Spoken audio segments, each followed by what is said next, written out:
This is the flowchart to compare two numbers. So we start from the start box. uh, Start box, which is in elliptical form. An elliptical box will be used for denoting start of the flowchart. So for both start as well as end, we use the same kind of box. So the next one is a slanted rectangle. This is used to read the input values from the terminal or from the input. So if you see these two statements like read A and read B, uh, it will take the input values from the input and assign to the variables A and B. So after that, the next statement is uh, a decision box. So this is a diamond shaped box which is having some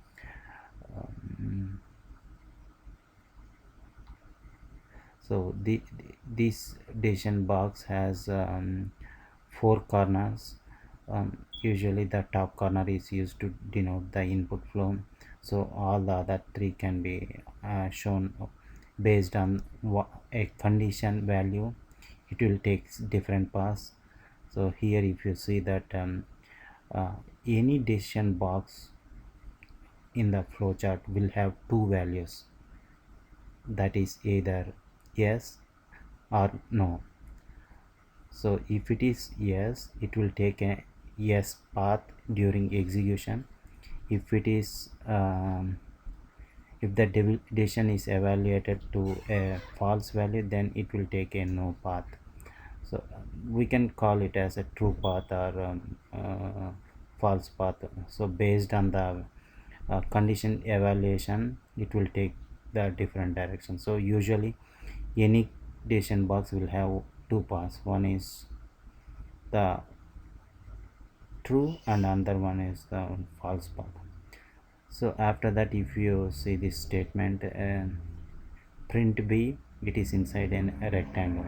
So rectangle is used to define the processing, like assigning variables or uh, doing some computation, printing the values.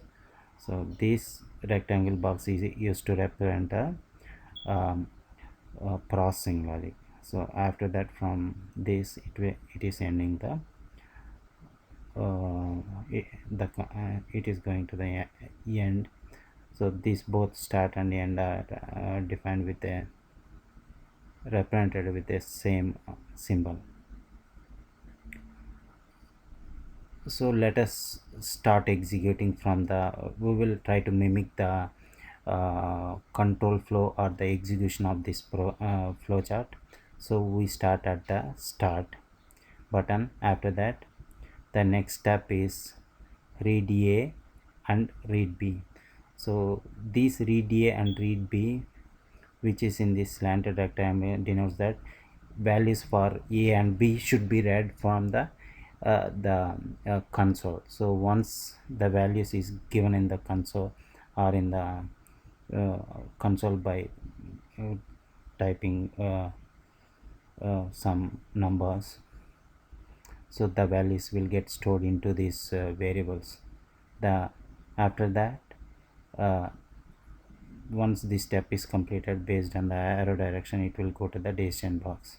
So here it will try to evaluate the condition like is A greater than B. Suppose we gave value A as 10 and value B as 5. So 10, this condition will try to evaluate to 10 greater than 5, and it will so 10 greater than 5, it is a true, right? So it will take the yes direction. So from here it goes to the this tab where the rectangle box print A is there. So it will print the value of A and completes the flowchart execution. So a flowchart basically it gives a pictorial representation of how to process a computer program. So mostly while we starting the programming, we go with flowcharts and pseudocodes. Then later we go to we pick up some programming language and uh, do the programs in the programming language. So next examples we'll try to execute in Python language, which is a very simple and lightweight programming language. um,